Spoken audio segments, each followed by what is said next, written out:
Ça me fait grand plaisir d'animer ce panel sur le Québec, les prochaines étapes. Donc, on a ici, je pourrais dire, des acteurs principaux, des acteurs du changement présentement au Québec. Avant de parler des prochaines étapes, j'aimerais juste dire un mot sur le chemin parcouru. Je me souviens, en 2011, on avait préparé un rapport avec l'Université de British Columbia pour le gouvernement albertain qui visait d'imposer le BIM pour tous ses projets en 2012.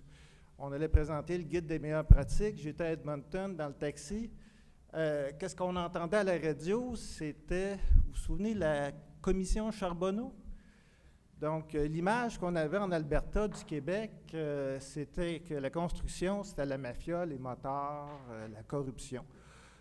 Disons que le climat au Québec par rapport à ce qu'on avait en Alberta était assez différent. Moi, je dirais, là-bas, c'était la notion de collaboration, de confiance, de travail, partenariat avec l'ensemble de l'industrie. Au Québec, si on voyait, c'était un climat de méfiance et de contrôle. Le chemin parcouru est quand même assez extraordinaire, mais je pense que ce qui a amené ça, c'était, entre autres, en 2011, la création de la table multisectorielle, commanditée aussi, ça va vous paraître surprenant, par l'Agence d'efficacité énergétique, parce qu'on avait un mandat de pousser la conception intégrée au Québec. Donc, c'était une table qui a été formée en association avec l'Association des architectes en pratique privée, qui avait le mandat de justement réunir l'ensemble des acteurs. On s'était doté en 2011 d'un plan stratégique pour l'implémentation du BIM et du PCI au Québec. Je vous dirais, on a fait un post-mortem à fin 2016 au niveau de la table, puis je vous dirais, le chemin parcouru est quand même assez extraordinaire. On est parti dans un climat qui n'était vraiment pas favorable au PCI au BIM. Puis justement, Pietro de CanBIM hier disait que le Québec, on est la locomotive canadienne au niveau de l'adoption du BIM. Donc, qu'est-ce qui va se passer pour 2017 et le futur? Je vais laisser la parole à mes panélistes. Normalement, c'est Guy qui va commencer, mais tu en as dit pas mal. Là. Je ne sais pas si tu as d'autres choses à rajouter. Là, il y a... Ça marche tout, ça, là? Ça change tout seul ou c'est moi qui appuie sur quelque chose là-dessus? Là? As-tu une slide, Guy? Oui, j'ai 2 slides, mais... Faut que tu prennes ton micro. OK. Bon, j'ai 2 slides, en fait. Ceux qui n'ont pas réussi à lire tantôt... ça va vous donner une seconde chance de lire, mais c'est la même slide que tantôt. C'est les facteurs de succès. Les facteurs de succès, je ne vous les relirai pas. C'est les gens écoutent puis lisent en même temps. C'est ce qu'on nous dit finalement quand il y a des PowerPoint. Alors, les facteurs de succès, ils ont été établis. En fait, vous voyez quelques acteurs de la table, ils ont été établis avec tout ce monde-là. Et puis, il faut qu'on travaille ensemble pour les atteindre. Alors, environnement collaboratif, déploiement progressif et graduel, la volonté. Hein? Moi, je dis, ça ne donne rien de fouetter un cheval mort, il ne bougera pas. Il faut que tout le monde veuille. C'est important. La capacité, il faut se la donner. Puis aussi les connaissances, les compétences. Comme donneur d'ouvrage, moi, je ne peux pas me permettre de ne pas savoir ce que je demande. Fait que, minimalement, il faut qu'on soit un donneur d'ouvrage qui soit formé. L'autre slide. Parce que là, je suis en train de regagner du temps que j'ai perdu tantôt. J'avais 5 minutes. Fait que si je gagne 2 minutes, je suis à moins 8. C'est pas si pire. Les enjeux du déploiement, bien ça aussi, c'est la même slide que j'avais tantôt. Un petit peu plus épuré, mais la même slide.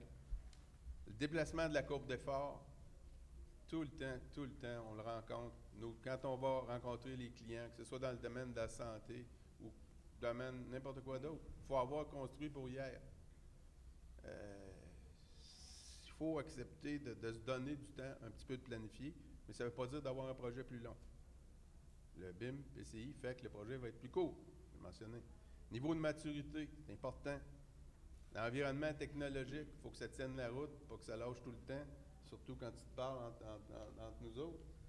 Hein? C'est important.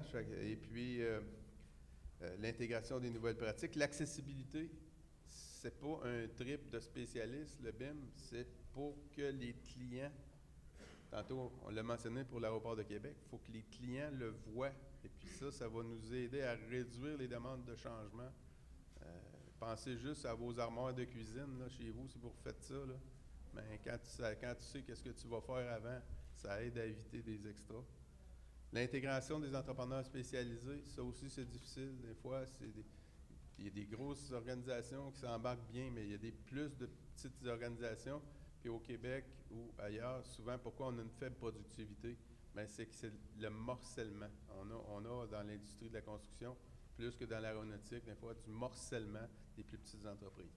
Alors, c'est tous ces défis-là qu'on a, puis on ne réussira pas à faire ça juste si nous, la SQI, on décide, mais si on décide ensemble de le faire. Alors, j'ai fini. J'ai-tu gagné une minute? Je ne sais pas, je n'ai pas calculé. Là, j'inviterai Michel Guévremont d'Hydro-Québec. Comme disait tout à l'heure Guy, Hydro-Québec a été un précurseur au niveau de ces technologies-là. Déjà en 2003-2004, ils sont engagés, mais avec une plateforme PLM, parce qu'il n'y avait rien au niveau du BIM qui existait à cette époque-là, avec Katia et Delmia et Innovia. Donc, parce que je n'ai pas l'acétate. J'avais une diapo, oui. Oui. OK. Et voilà. Donc, bonjour. Donc, moi, je peux parler au nom de Hydro-Québec Équipement, donc le constructeur. Ce que je veux vous présenter dans mon 5 minutes, c'est dans le fond un survol historique bon coup dans un premier temps. Ensuite, plan d'action cette année 2017, et puis quelques éléments seulement. Et puis, quelques éléments importants quand même. Et puis, dans un troisième temps, dans le fond, la vision stratégique pour le moyen terme, les prochains 5 ans. Donc, si on regarde dans un premier temps l'historique, les bons coups, on fait maintenant une maquette à jour en continu qui suit jusqu'à la construction. Donc ça permet de voir les changements, les demandes de modification technique en 3D. Dans le fond, on les identifie dans la maquette et puis on est en mesure de rendre ça accessible pour l'équipe de projet. C'est-tu juste stratégique ou c'est pour les barrages ou juste l'ensemble de l'entreprise, du bâtiment? C'est ça? Moi, je suis pour le constructeur et puis, dans le fond, l'historique est avec l'ingénierie de production. Donc, c'est barrage, c'est beau. C'est central, c'était historiquement un peu moins poste et ligne, mais ça suivra. Excusez. Oui, ça va, oui, merci. Ensuite, dans le fond,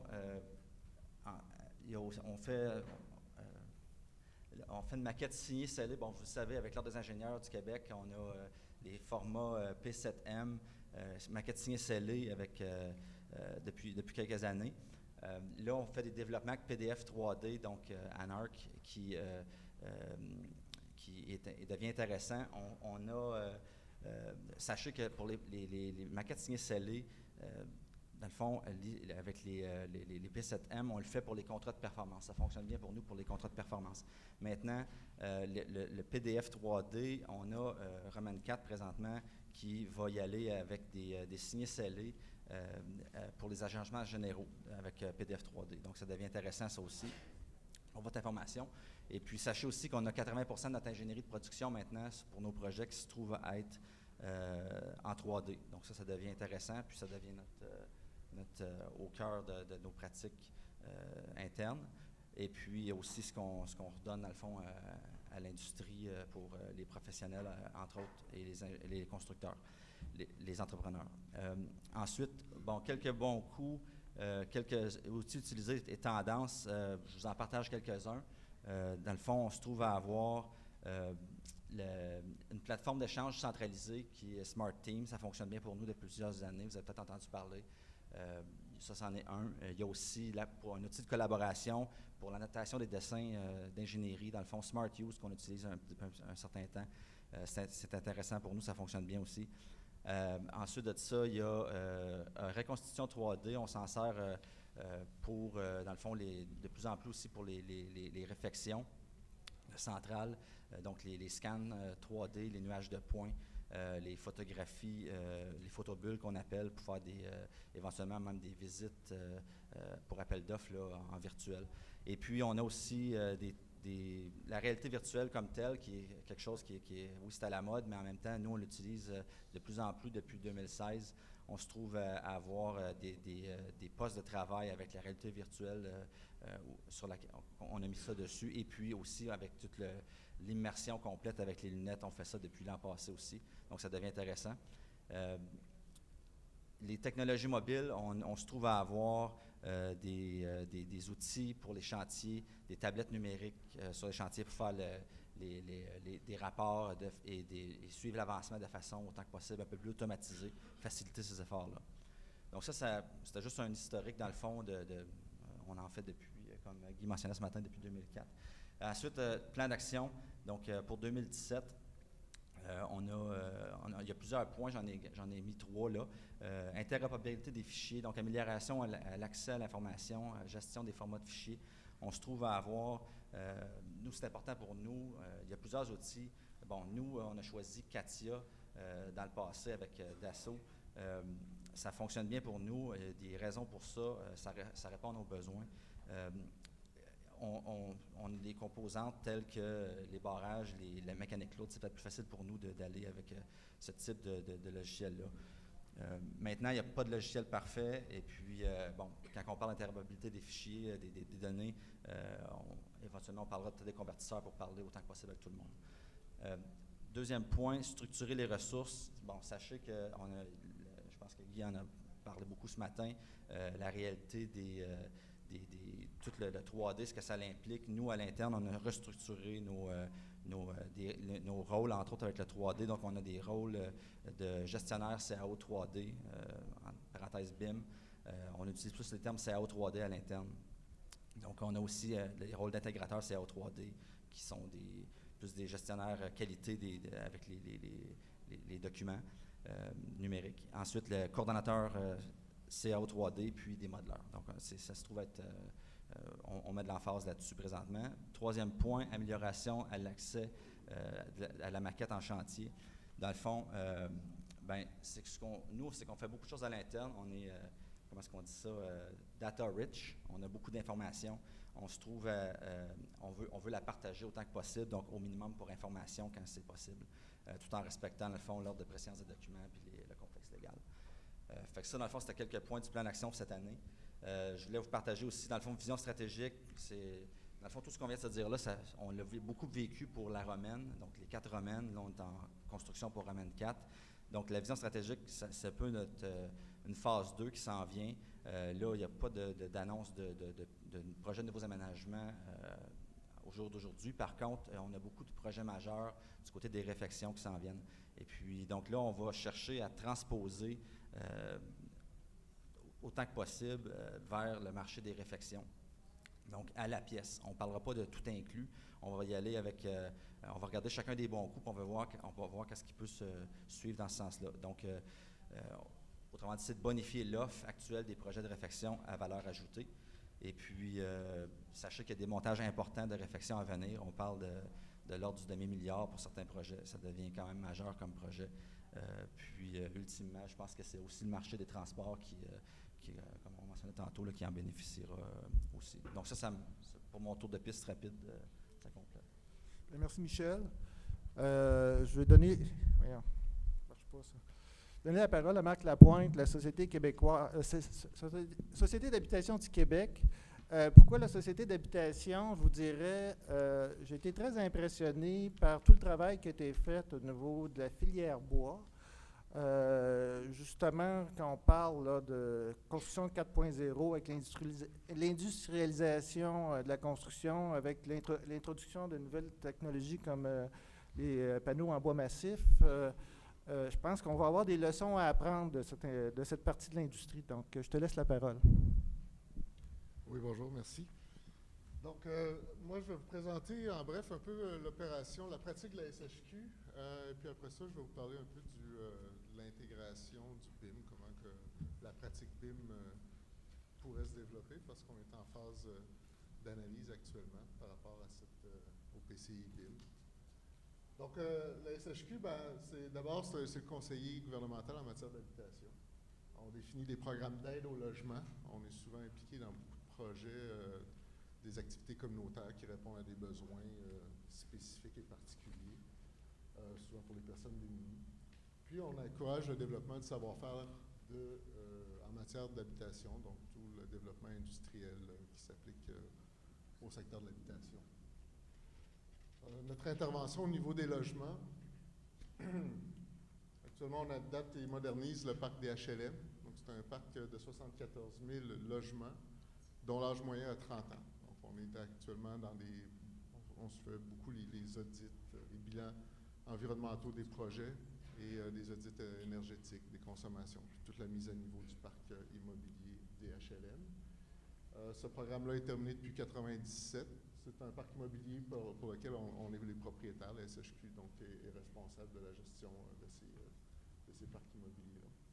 Et d'autre part, la SHQ contribue annuellement à la réalisation de quelques 2500 logements communautaires par année. C'est à ce jour, c'est à peu près 31 000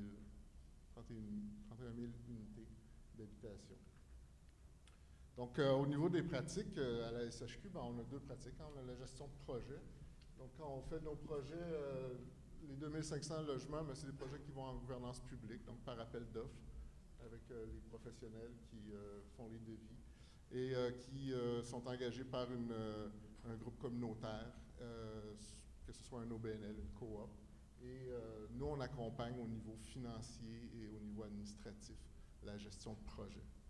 Donc, on a à peu près 100 projets par année qui démarrent. D'autre part, une fois que les projets sont réalisés, on demeure partenaire de la maîtrise d'ouvrage des propriétaires. Donc, on fait tout le contrôle technique et administratif, que ce soit à l'exploitation, que ce soit comme dans la gestion de projet, comme je vous disais. Mais au niveau de la gestion immobilière, on couvre le cycle de vie des bâtiments. On accompagne autant les coops que tout, évidemment, notre parc HLM. Donc, on vit avec les bâtiments pour leur cycle de vie au complet. On a une gestion immobilière, on a deux volets. On a un volet donc d'une pratique assez avancée au niveau des HLM, où est-ce qu'on fait beaucoup de bilans environnementaux, particulièrement. Là, on a un bon développement de ce côté-là, mais aussi la gestion immobilière des coops, des OBNL. Il y en a qui sont très forts, mais il y en a aussi que c'est quasiment c'est volontaire, c'est bénévole, donc c'est des gestions de moins professionnelles, on peut dire. Donc, pour couvrir toute cette pratique-là avec la pratique conception intégrée du BIM, on était en train de structurer le dossier d'opportunité. La démarche que Guy a présentée à l'ESQI, le dossier d'opportunité suivi du dossier d'affaires. Nous, on est à l'étape du dossier d'opportunité. Je peux vous dire qu'actuellement, on a fait des analyses de projets, les analyses notamment dont tu parlais sur les bâtiments en bois, la préfabrication en bois. C'est tout un contexte avec lequel on a affaire dans nos projets. Évidemment, on construit 80% en bois et puis beaucoup de préfabrication qui rentre dans le bâtiment multifamilial. Donc, cette industrie-là s'est aussi dotée d'une stratégie de développement industriel pour l'horizon 2030. Donc, ils ont appelé ça Vision 2030. On a accompagné cette démarche-là et maintenant, ils veulent adopter des mesures, dont l'adoption du BIM et de la conception intégrée. C'est des choses qui sont concurrentes donc à la démarche qu'on veut faire chez nous dans notre programmation. Et dans le dossier d'opportunité, on a une analyse de benchmarking à travers les différents pays qui ont développé le BIM PCI, puis on remarque l'effort de la France qui sort très proéminent parce que la France a développé son approche BIM, tout ce qu'on appelle le plan de transition numérique. C'est orienté sur le déploiement du BIM au niveau des très petites entreprises et des PME. Et ils ont développé dans leur cadre, dans leur plan de transition. Donc, ils ont tout développé des projets pilotes, beaucoup avec les logements sociaux français. Donc, c'est tout un contexte qui vient nous rejoindre, auquel nous, moi, je vise à... On développe... on veut développer l'approche PCI en premier, donc la conception intégrée avant d'introduire les technologies. De toute façon, le milieu n'est pas, le milieu de notre réseau de construction en habitation n'est pas rendu au BIM, on ne se le cache pas. Il y a des intentions, mais il faut l'encourager, il faut trouver une façon de le développer. Mais on a l'effort de la préfabrication, donc l'industrie du bâtiment préfabriqué. C'est sûr qu'on a beaucoup de personnes dans la construction en bois, mais il y en a aussi dans la construction en acier qu'on essaie d'amener, donc possiblement là, dans développement dans ce dossier d'opportunité qu'on veut se donner à la SHQ. Bon, puis éventuellement, ce qu'on envisage, ou ce que je souhaite, je vous dirais, parce que je suis à l'étape d'opportunité, donc toutes les opportunités sont ouvertes encore. Il n'y a rien de statué au niveau de mes autorités. On est en analyse et je leur fournis, mais ce qu'on voit, c'est les plateformes BIM où se développent des espaces collaboratifs publics. Donc, toute la plateforme OpenBIM, elle se fait à l'échelle des donneurs d'ouvrages privés. Ils choisissent leur plateforme et tout ça, mais si moi je veux le faire au niveau de la SHQ de mes projets, il faut que je fasse un espace qui soit public, qui soit disponible pour l'ensemble des partenaires qui sont de la très petite entreprise. Donc, il faut que ce soit des espaces conviviaux et tout ça. C'est l'effort que j'imagine, en tout cas, je nous vois entreprendre cet effort-là. Il reste à le faire valider, évidemment, quand j'aurai mon dossier d'opportunité complet. Mais on le voit qu'il se fait en France, donc c'est aussi un exemple qui est facile à importer parce que c'est déjà tout français, c'est l'espace francophone. Donc, c'est des liaisons qu'on vise à développer possiblement. Là, on va voir comment ça va se dérouler, tout ça. Donc, c'est la présentation. Bien, merci beaucoup. Comme on voit, je pense que des facteurs critiques de succès dans ce qu'on a regardé des différentes initiatives internationales, c'est l'importance de l'engagement des donneurs d'ouvrages. Comme vous pouvez voir au Québec, on en a entendu quelques-uns aujourd'hui, je pense qu'on est déjà rendu là. La problématique reste encore au niveau politique, où que la construction, c'est un mot qui fait encore peur au niveau de nos ministres, etc. Donc, on a ici 3 intervenants du côté des associations qui ont signé, je pense, une première au Québec, une lettre commune à la ministre du Messie, justement pour considérer la construction dans le programme de virage numérique. Comme vous savez, il y a près de 28 millions de dollars qui sont dans ce programme-là. Je pense que l'industrie veut se doter justement d'un programme pour dire, redonner la belle image là, pour l'industrie de la construction. Donc, je vais laisser la parole à Annick Schooner, justement, comme je vous disais, qui nous a accompagnés dans les premiers moments. Je vais donner la manette, si ça peut. Pouvez-vous changer sur l'autre présentation, s'il vous plaît? Oui. Ah, tu veux que je change moi-même? Tu me dis quand tu veux. Il y a trop de OK, va bien.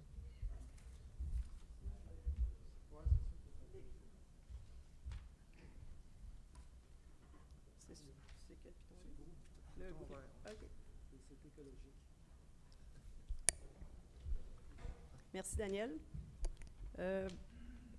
Juste pour donner de la crédibilité parce que je suis ici pour représenter l'Association des architectes en pratique privée du Québec à titre de vice-présidente, mais pour donner de la crédibilité à mon discours, je suis associée principale chez Mancaire Schooner Dagenais Le Tourneux Architecte, MSDL, et on fait des projets en Revit et en BIM depuis très longtemps.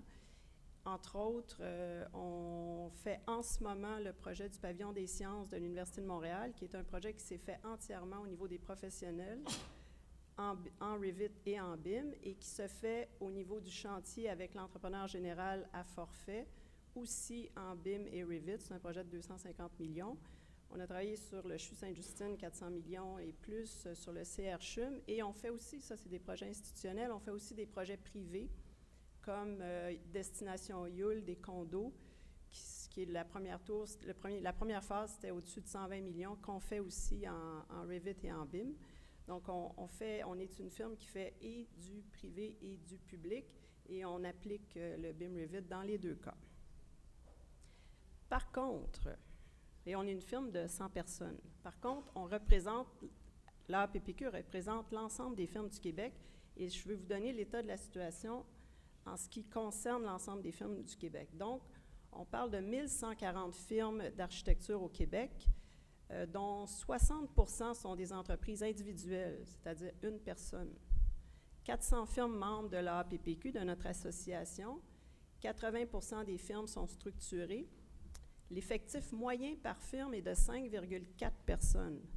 Ça veut dire qu'il y en a beaucoup des petites parce qu'on parle de firmes qui existent principalement à Montréal, là, une firme de 400 personnes, de 250 personnes, et notre firme de 100 personnes, et plusieurs firmes de 60 personnes environ. Donc, avec une moyenne de 5,4, c'est qu'il y a beaucoup de petites firmes.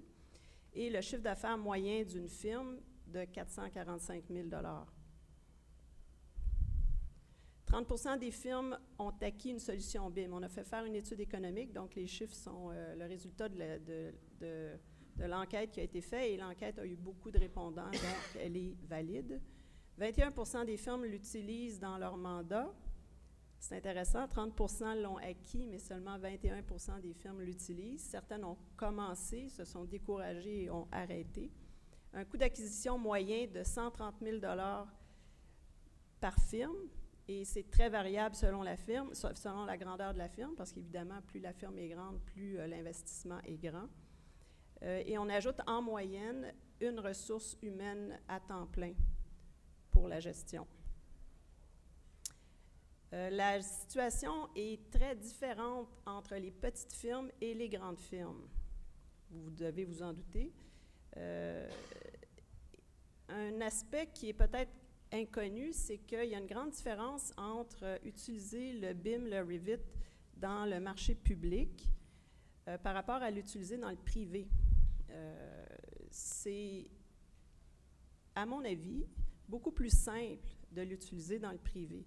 Quand on fait un projet comme le YUL, les ingénieurs, les architectes, on travaille ensemble en mode Revit, en mode BIM, mais on n'a pas d'exigence additionnelle à cet effet-là de la part du donneur d'ouvrage. On le fait dans le but de bâtir, mais pas dans le but d'ajouter des éléments de gestion. Ça améliore la coordination, ça force les ingénieurs à travailler plus tôt dans le processus en dessin, et ça fonctionne très bien.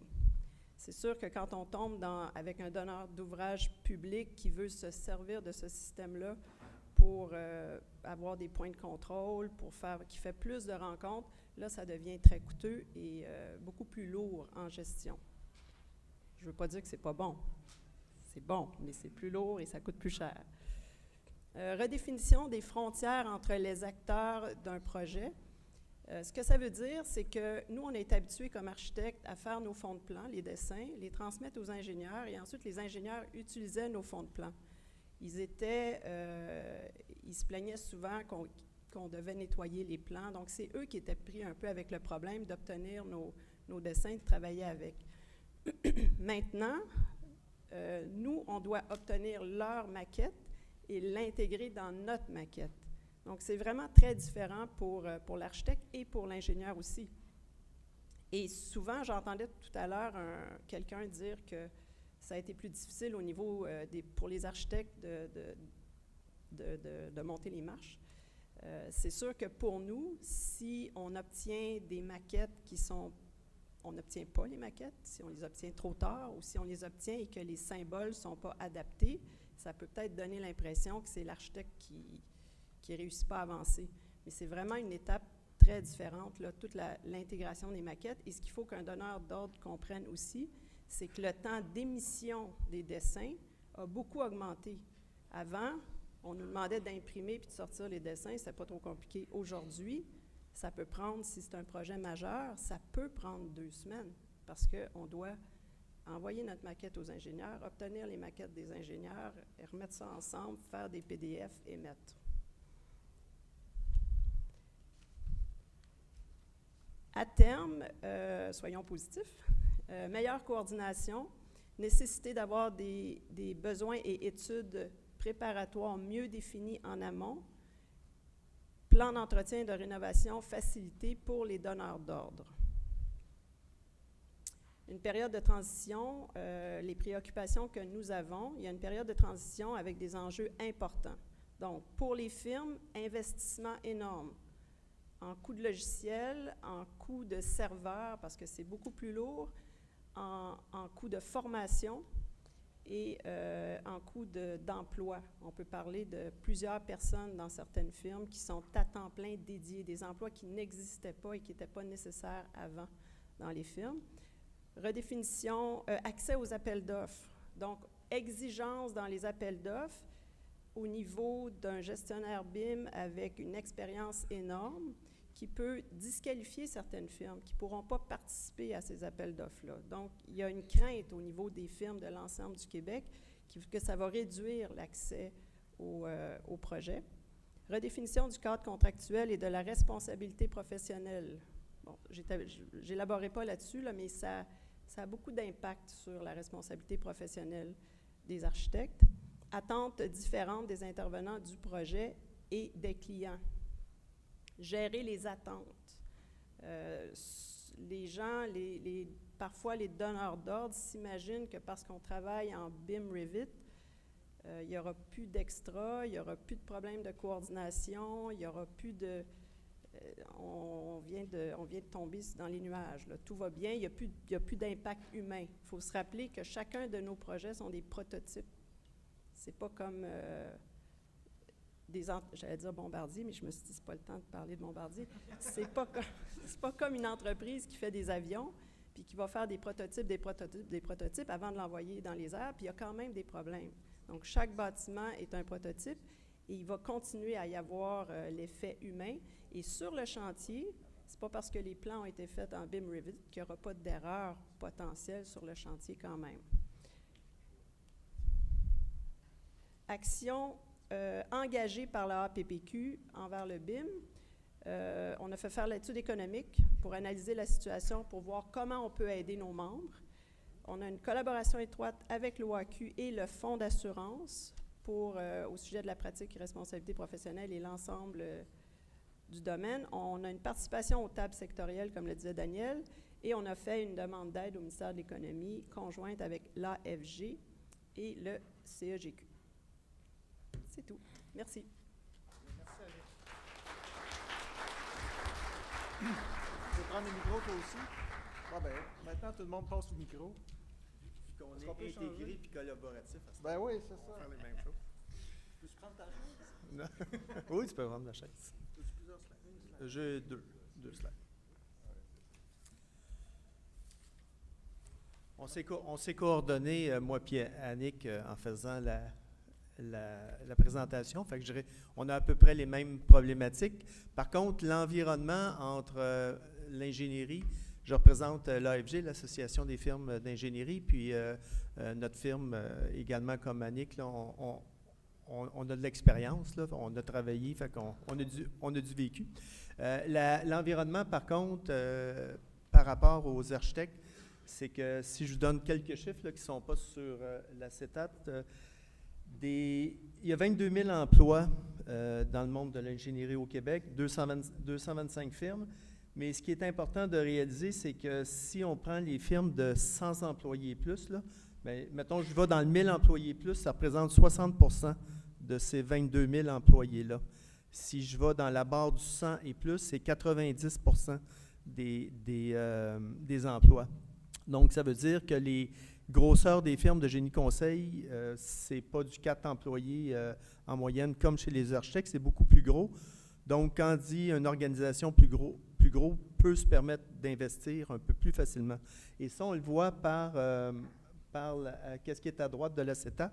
Il y a un sondage qui a été fait avec c'est scientifique parce que c'est EB Data qui a fait ça, mais de façon simple, les 3 questions simples qui ont été adressées, c'est l'importance comme firme. Ils posaient aux firmes, c'est quoi l'importance de l'intégration BIM?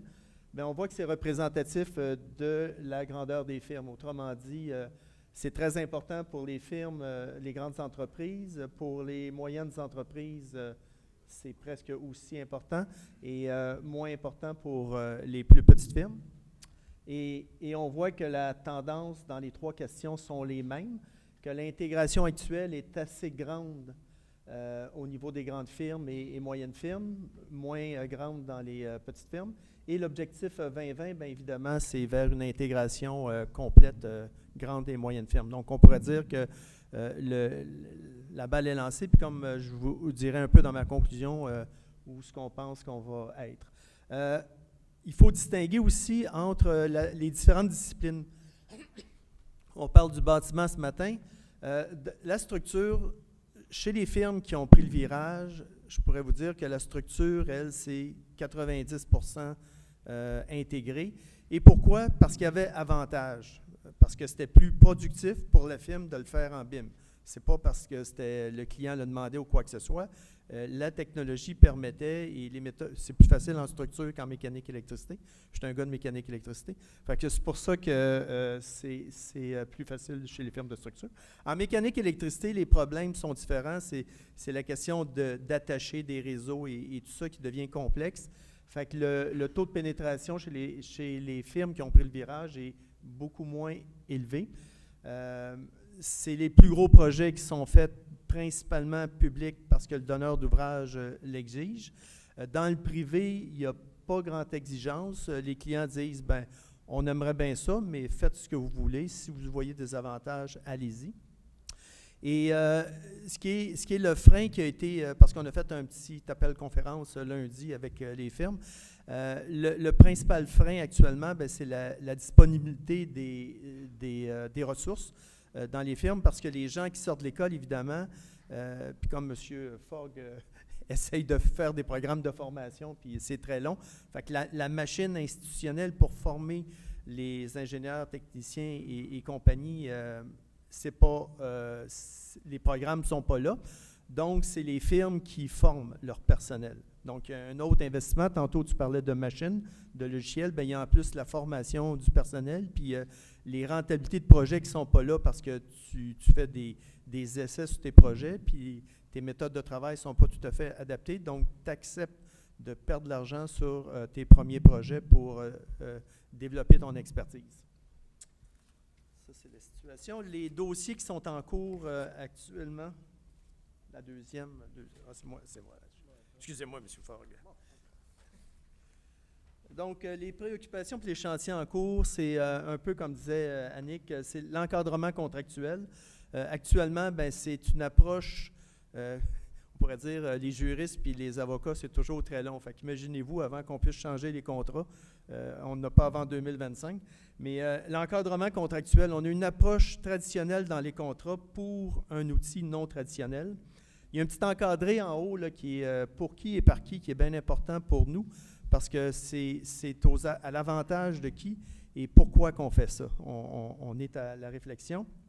Il y a évidemment toute une question de rémunération qui n'est pas adaptée actuellement à cette méthode de travail-là. Comme on disait tantôt, la structure, c'est avantageux, c'est payant pour eux autres, c'est productif. Les architectes sembleraient, quand ils soumissionnent et qu'ils disent aux clients, ben, il n'y a pas de différence, nous, Revit, pas Revit, c'est pas plus grave. On pourra en reparler tantôt. Mais au point de vue génie, mécanique, électricité, c'est pas tout à fait rendu là. Il y a le processus de fonctionnement à intégrer. Nous on dit qu'on est rendu un peu la troisième phase d'intégration de Revit. Il y a eu la première qui, pour nous autres, est la sensibilisation, constat que Revit existe, puis qu'il faut aller vers ça. La deuxième qui, pour nous, est passée parce que la sensibilisation est faite et les gens savent comment manipuler l'outil. Ils savent comment opérer. Il y a suffisamment de main-d'œuvre dans les bureaux actuellement pour dire oui, je sais comment, puis je sais comment manipuler. Là, on tombe dans le processus de fonctionnement. On associe souvent le mot PCI à BIM, puis je ne sais pas pourquoi, là, mais pour nous, le fonctionnement, ce que je veux dire par là, c'est que, par exemple, on sort toujours des plans 2D. Fait que ça, là, c'est comme, ça ne marche pas avec une modélisation. Quand je fais un plan, puis que je dessine, je prends toujours l'exemple de la prise de courant électrique qui est comme sur un plan 2D, pour qu'elle soit visible, je la fais comme à l'échelle 1/20. Mais quand je fais une sortie de mon modèle directement, sans manipulation, ben je ne vois rien. Ça veut dire que je fais beaucoup de travail actuellement de transformation pour sortir un bien livrable légal 2D, par exemple. On a toute la problématique des modèles de conception versus le modèle de construction. Ça aussi, c'est un autre illogisme dans la planification. Fait qu'il y a, quand je parle de processus de fonctionnement intégré, optimisé, c'est tout ça qu'on est en train, on est rendu là, je pense, là, à optimiser ça. Il y a évidemment de promouvoir les plans de gestion BIM normalisés pour définir les rôles et les responsabilités dans un projet. L'ASCII a un très bon document de base qui devrait servir à l'ensemble des projets. Et l'uniformisation des termes et des symboles, là, on est en train de former un comité à l'association, un peu comme il y avait eu avec le CAD au tout début du CAD, où on avait créé des couches uniformes. Bien là, on est à essayer de former des genres de standards de production pour que ce soit efficace pour tout le monde. C'est tout. Merci.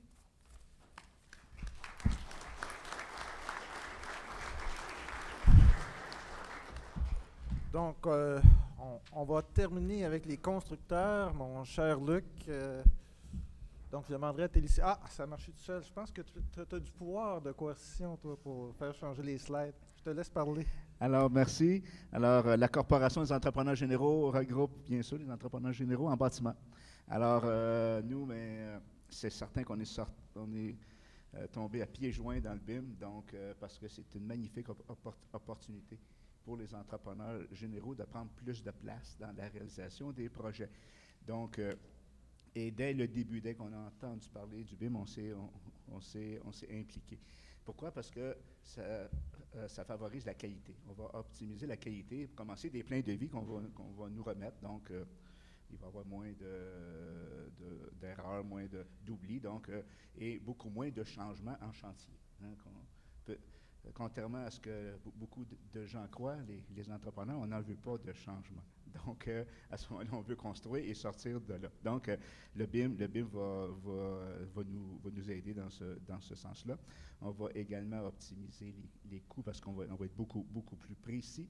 On va faire nos estimations également avec des outils BIM et que dire de la planification. Okay, donc, on va intégrer, bien sûr, c'est déjà commencé, les échéanciers dans la réalisation. Vous savez, depuis 15-20 ans, les entrepreneurs se sont beaucoup professionnalisés. C'est très rare aujourd'hui qu'un entrepreneur général qui va faire des marchés le moindrement important n'aura pas au moins 1, 2, 3, 4, 5 ingénieurs à son emploi. Ce qui n'était pas le cas il y a 20 ans. Il y a 20 ans, c'était un contracteur qui réalisait les projets.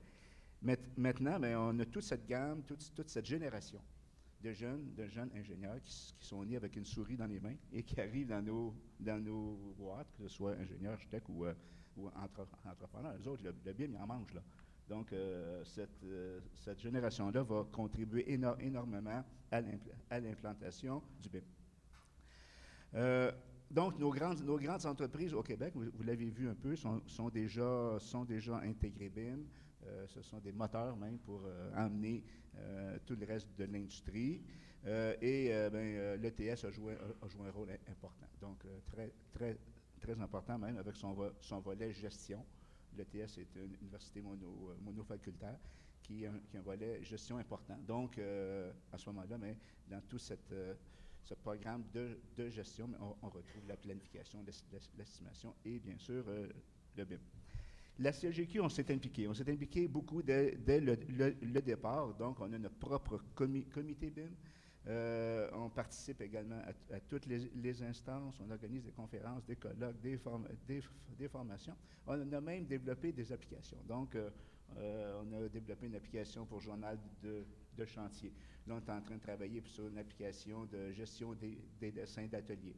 Donc, on cogite là tout ce qui peut aider finalement dans la gestion des chantiers.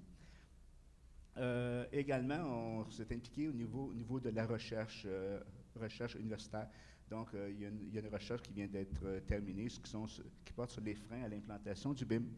Donc, on voulait savoir qu'est-ce qui peut bloquer, qu'est-ce qui peut être des freins, justement, tant au niveau législatif, réglementaire, code d'éthique, code de déontologie, culture et tout.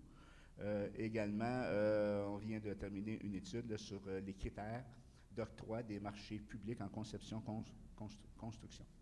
Donc, nous, on favorise un peu ce mode-là. Donc, encore faut-il donner les contrats à quelqu'un et comment, sur quels critères. Donc, il y a un chercheur qui a fait un peu le tour de la planète pour aller voir comment ça se passe ailleurs. Donc, ça vient d'être terminé. Et présentement, on travaille sur une étude sur définir les niveaux de détail pour les spécialités. L'objectif étant également d'amener nos sous-traitants aussi à embarquer dans le BIM avec nous. On a découvert vite que ça pouvait être un frein. Donc, quoi de mieux que de les impliquer avec en les embarquant avec nous dans une étude. Les défis, bien sûr, mais on n'a pas assez de projets de BIM. Donc, surtout pour les petites, les moyennes entreprises. Pour les grandes entreprises, ça va, mais si on veut offrir une offre de service, une offre à l'industrie d'entreprises prêtes à répondre aux appels d'offres, mais encore faut-il avoir des projets. C'est pour ça qu'on pense là, suggérer les écoles, le logement. Donc, ce sont des projets quand même assez simples et qui vont pouvoir permettre à nos jeunes entreprises, à nos plus petites entreprises, dirais-je, de s'impliquer dans le BIM. Donc, voilà, et bien sûr, nous, on est des partisans également d'une seule maquette, là. Okay, donc, on va sûrement en venir un jour. Alors, au niveau formation, on a immédiatement embarqué dans la formation aussi avec notre collègue de groupe Schéma, dont je vois Yvon ici. Donc, avant même qu'on parle beaucoup de BIM, nous, on était déjà en mode formation. Donc, voilà pour la Corporation des entrepreneurs généraux. Merci. Bien, merci.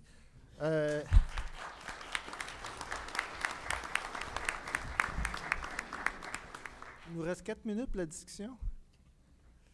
Bien, et disons que vu qu'on n'a pas beaucoup de temps, je vais poser une première question, puis j'inviterai les gens du public si vous voulez poser des questions. Il y a 2 micros présentement dans la salle.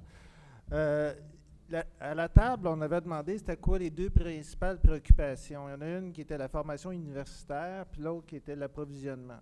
On a tenu un atelier justement sur la formation universitaire où on a des prestations internationales, beaucoup de gens d'industrie qui sont venus et d'universités un peu partout dans le monde, sauf au Québec où il y avait beaucoup d'absents, entre autres les écoles d'architecture. Qu'est-ce qu'on peut faire pour... est-ce que vous pensez que c'est important, justement, la formation universitaire? Puis 2, comment qu'on peut faire, justement, pour faire évoluer les programmes? Parce qu'au niveau baccalauréat, c'est comme un blocage total. Je ne sais pas si c'est quelqu'un qui veut s'exprimer.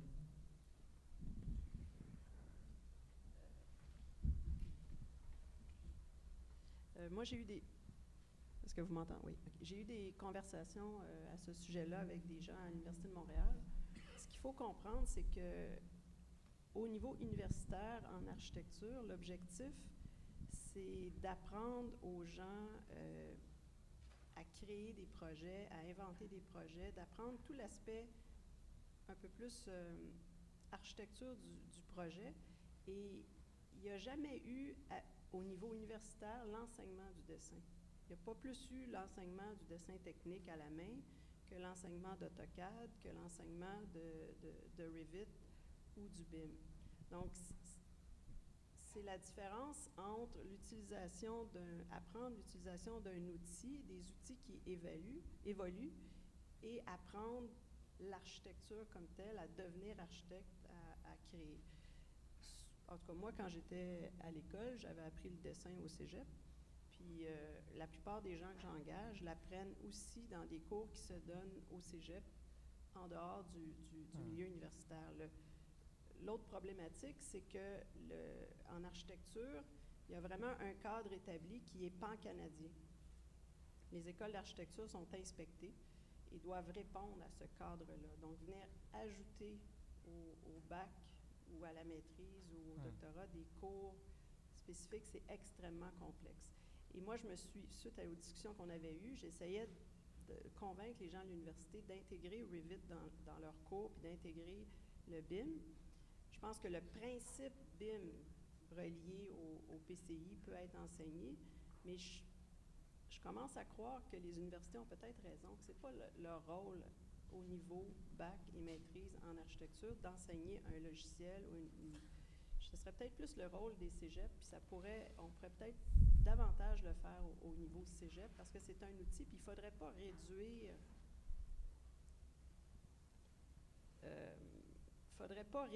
le rôle d'un architecte à l'utilisation d'un logiciel. Je pense que c'est la même chose en ingénierie. Oui. Je pense que Guy veut rajouter quelque chose. Écoute, j'entends les préoccupations, là, puis pour répondre à la question de Daniel, moi, au contraire, je pense que c'est complètement indispensable, incontournable qu'il y ait des formations qui sont données à l'université pour démystifier c'est quoi ça, le BIM, c'est quoi le PCI. C'est sûr, le PCI, on en parle un peu plus, mais c'est quoi le BIM? Parce que le BIM, là, je le mentionnais tantôt, on est pas mal plus loin que juste un outil technologique, là. C'est un outil technologique, mais de partage. Et puis, j'écoutais Luc qui parlait des modes contractuels. Si, là, il enseigne à l'université là, comment ça fonctionne par rapport au mode contractuel, comment que ça fonctionne par rapport à l'aspect collaboration, comme tous ces aspects-là, puis de voir que les ingénieurs, les architectes qui vont sortir des écoles, qui vont s'en aller de temps en temps dans une firme privée, de temps en temps au gouvernement, de temps en temps chez un entrepreneur, soient en mesure de voir plus l'ensemble du projet puis l'économie que ça peut faire pour les citoyens. J'ai l'air preacher quand je dis ça, là, mais sacrifice, il faut dézoomer. Peut-être que oui, ça coûte un peu plus cher, je dis peut-être, là, puis si c'est pour me citer plus tard, oui, je dis peut-être, au niveau des honoraires professionnels, mais sacrifice, moi, quand j'ai décidé de m'en aller puis de convaincre les autorités chez nous, je ne les ai pas dit, on a-tu le goût de faire du BIM, puis pour faire du BIM, c'est pas une finalité, faire du BIM. Le BIM, la finalité, là, c'est de faire des bâtiments meilleurs, qui vont durer plus longtemps, qui vont coûter moins cher, puis c'est pour qui que ça va coûter moins cher? C'est tout le monde qui est dans la salle, parce qu'on paye tous nos impôts. C'est pour ça. Puis s'il peut y avoir du monde dans les universités qui enseigne ces choses-là, bien, il va y avoir plus de décideurs, plus de monde dans toutes sortes de firmes qui vont être capables de prendre des décisions.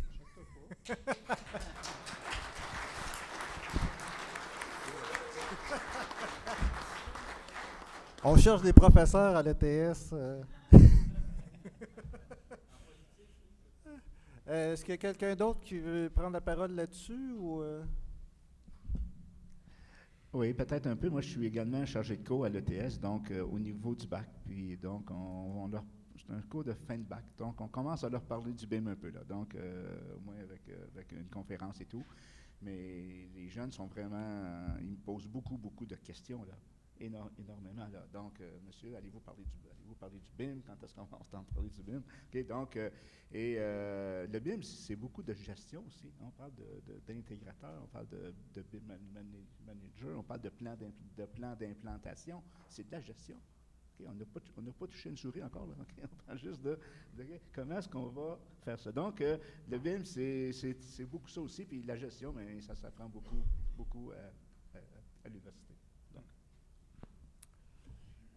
tu veux te relancer? Ah, ben Annick, peut-être juste avant que tu prennes le micro, dans votre récent sondage, 70% des bureaux ont dit que le BIM devrait être enseigné dans les écoles. Comment tu réponds à ça? C'est parce que le BIM, c'est pas le Revit, là. Ah, BIM, c'est pas le Revit. C'est ça. J'ai bien dit que je croyais que le PCI, le BIM, c'était une bonne chose de l'enseigner à l'école. C'était l'outil, le logiciel Revit, que je suis pas sûre que c'est à l'endroit. Puis en passant, nous, c'est rendu difficile de trouver du personnel qui accepte de dessiner en AutoCAD dans nos firmes, les plus grandes firmes. Les jeunes, ils veulent travailler en Revit. Donc, c'est pas ça la question. Puis, l'architecte a la vision globale. C'est l'architecte qui est du début à la fin là, à accompagner le propriétaire, puis il a la vision globale, puis c'est ce qu'on lui enseigne à l'université. Mais il faut juste faire attention de ne pas mélanger la qualité architecturale puis le talent d'un architecte avec l'utilisation d'un outil. C'est la nuance que je veux faire. Puis il ne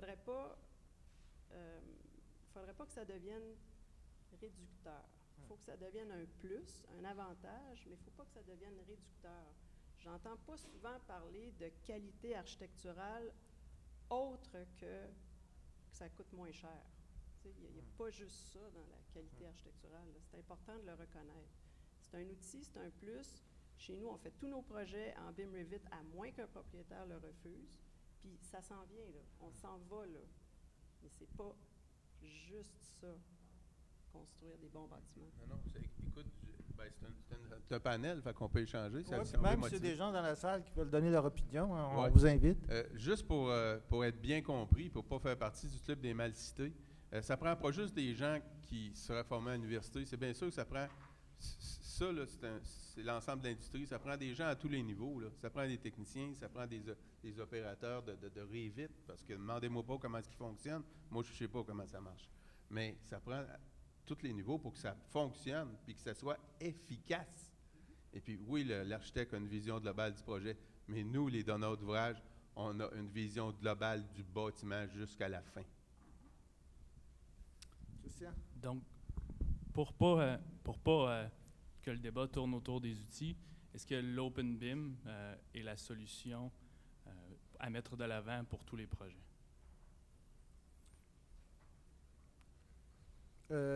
OK. Est-ce qu'il y a quelqu'un qui veut s'essayer?